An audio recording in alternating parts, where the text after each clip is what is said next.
Good morning! Isang day in the life naman ng isang content creator ang iyong mapapanood. Huy! Try nating gawan ng video itong nasa gallery ko. Sayang naman, di ba? Let's go! Simulan na natin! Magluluto nga daw kami ng bilo-bilo na merienda bukas sa kaganapan. Kaya sinimulan na naming magbilog-bilog ng mga dikit. First time ko na ngang itong gawin kaya nagpaturo na lang ako. Naglagay nga kami ng mantika sa kamay namin para hindi madaling madikit sa kamay namin yung dikit. From the word itself, dikit, madaling madikit. Charis! Ayun na nga, enjoy na enjoy nitong dalawang bulilit.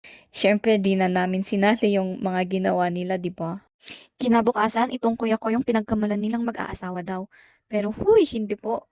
Habang itong bulilit naman nagpapabukas ng TV, paano ka naman manunood dyan? Ang bot na LCD yung TV, kitang-kita yung target nyo, oh. Walang TV kaya yan na lang ang nilaro nila. Sinimulan nga nilang magluto ng mga bigas. Ito yung kagandahan sa amin kasi buhay na buhay pa ang kultura dito at lahat ay nagtutulungan. Pag nagluluto ng bigas, inilalagyan nga nila ng cover yung ilalim ng kaldero ng dahon ng sugarcane. Sugarcane, English yarn. Ang iba naman ay siniset up itong tulda kasi ang init para mas komportable naman ang mga bisitang darating.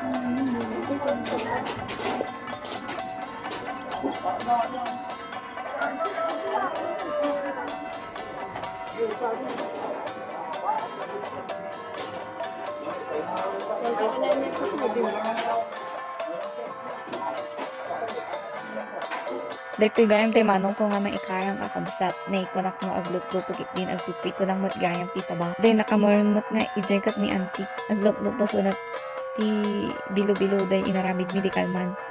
Imasam a auntie. Habang ito'y ruwar, isimsimpadan tayo mailukwan day wat-wat nga baboy. Sa balimot tayo party dyan eh.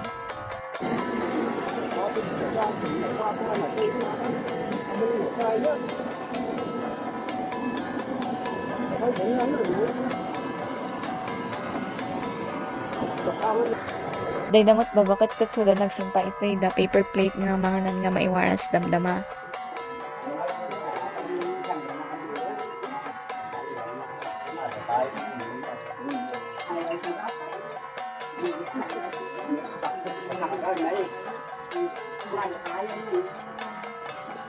Ni angkag mat apan na isimsim pa day karni nga maipisok ejay siyang bar nga dakkel or silyasi.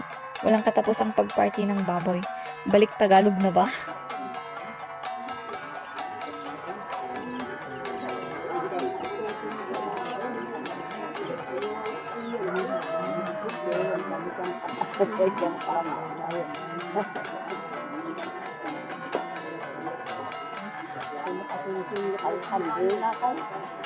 Han?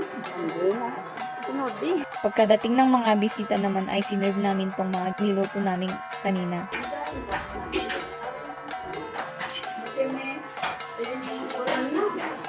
Niluluto na ang wat-wat the traditional way. Walang kasamang sahog yan ha. As in boiled lang ganon. Kukunin sa siyangdar at isusunod ang iba. Dahil malaki ang mga hiwa ng karne na yan, papaliitin nila ito ng saktong pang-ulam lang.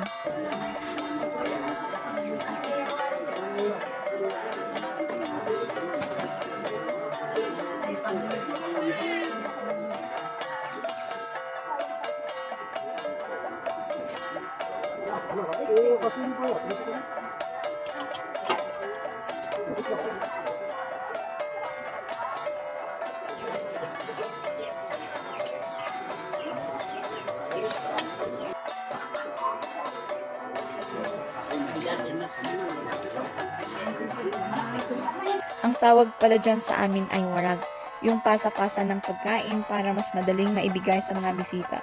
Kain na muna!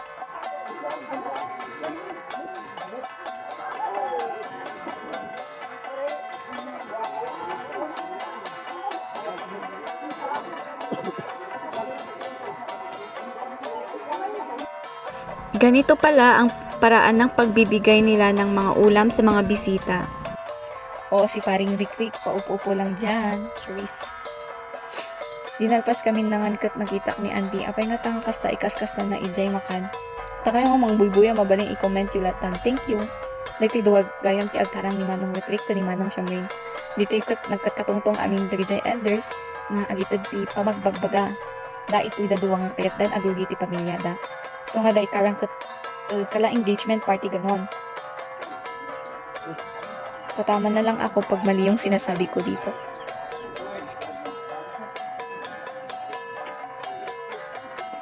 Habang nag-uusap-usap sila ay nilagyan na namin ng kanin ang mga paper plates para ready na mamaya pag watwatan na. Medyo madami-dami na nga ang nagaon namin kaya tinawag na namin ang maglilid ng prayer bago kumain. Ay nagoryo ako, tuminggasan ka na kami, inyaman kami lang ni ako. As nansikang yu, ay nangidaran kami ako agos, at nagagaya ka pamilyami. Kaya yaman ama, ang napintas ako ay panagdahida, yung gara kadi ako, hingmanan na. Kaya inyaman kami, as nanay kadi ako agos ay fellowship, saksawatan niya ako, ang pagwadayo, at sabay kadi ako, nabanggit ka na kami. Pagkatapos nga ng panalangin ay sinimulan na namin yung watwat. Hanggang sa muli, thank you!